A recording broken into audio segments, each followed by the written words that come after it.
Cocoa T age, wife, children, reggae career, and net worth. Jamaican reggae singer Calvin George Scott, better known as Cocoa T, has been celebrated for his smooth, melodic voice and socially conscious lyrics that have made him a beloved figure in reggae.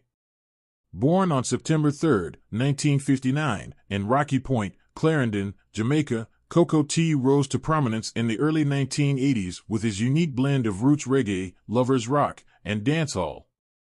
Over the decades, his soulful sound, mixed with his introspective lyrics and cultural commentary, has earned him a lasting legacy in reggae.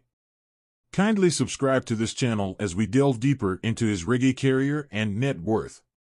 Cocoa T's journey began in his teenage years, singing in church and inspired by the rhythms of his rural surroundings. His initial foray into recording came under the stage name Calvin Scott with the song Searching in the Hills in 1974, but he left the music industry to work as a fisherman. However, his passion for music remained strong, and he returned in the early 1980s, taking on the name Cocoa T as an homage to his favorite hot beverage.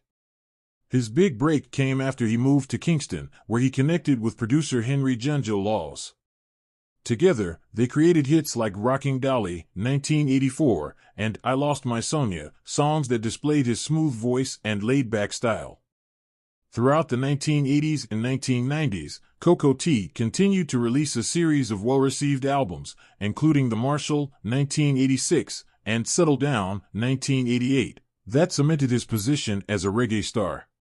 His sound drew heavily from both roots reggae and the emerging dancehall style, blending conscious lyrics with a lover's rock edge.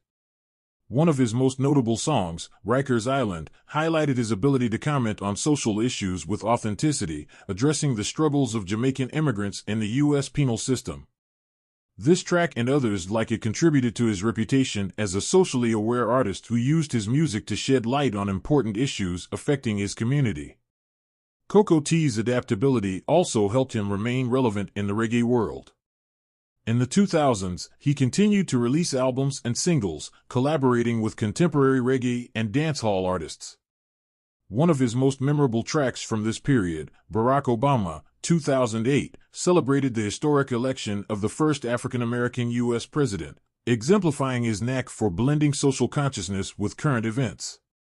His ability to connect with the times has kept his music fresh and accessible to newer generations of fans. While Cocoa T keeps his personal life relatively private, he remains an active figure in Jamaica, spending time with family and maintaining his faith in Rastafarian values, which influence much of his music. He is often regarded as a mentor to younger artists, sharing his insights and experience. Estimations of Cocoa T's net worth are around $1 million to $5 million, primarily due to his decades-long career in the music industry. This figure stems from album sales, live performances, and streaming revenues. However, his true worth lies in the lasting influence he has had on reggae music, his distinctively soulful voice, and his dedication to spreading positive, uplifting messages. Through his music, Cocoa T has become a cherished figure in reggae, embodying the essence of roots and culture while maintaining a timeless appeal.